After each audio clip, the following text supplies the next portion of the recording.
At the age of 14, my eyes scaled glossy pages in teen magazines searching for a woman to become.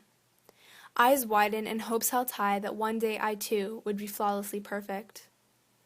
The glossy pages of magazines were always soft on my fingers but deceptive to my eyes. It was the deception and the lies within the Photoshop pages that caused me to believe that I would never be good enough.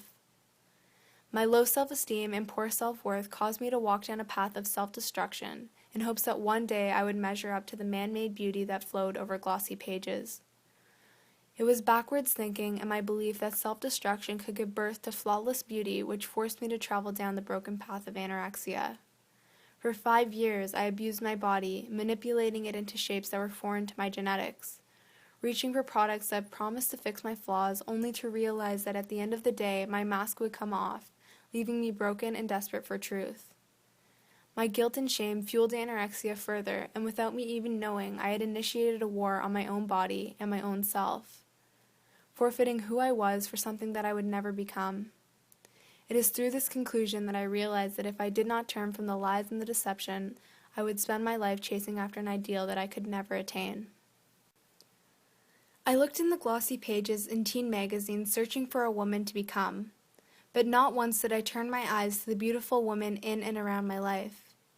The women which surrounded me every day looked nothing like the idea of beauty that I had adopted to be true. The women in and around my life were unique, real, and fearfully and wonderfully made. They had experienced the ups and downs of life and were open and honest with themselves and those around them. They were survivors of their life experiences and were victorious because they persevered through struggle and challenge. When I actually took the time to think about it, the beautiful women in and around my life were and are beautiful because of who they are on the inside, which is of far greater value than physical beauty could ever be. The beauty that had surrounded me for my whole life was ignored because I believed a lie.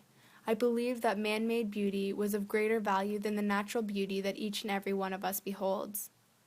After a 5-year struggle with anorexia, I realized the glossy pages in teen magazines were never soft on my fingers. They were rough like sandpaper, and on my eyes their deception caused me to be blinded by lies.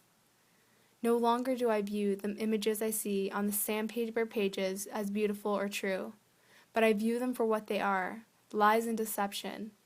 Each and every day I vow to turn my eyes to the beautiful and vulnerable women in and around my life, and I will always refuse to believe that beauty can be contained by a lifeless magazine.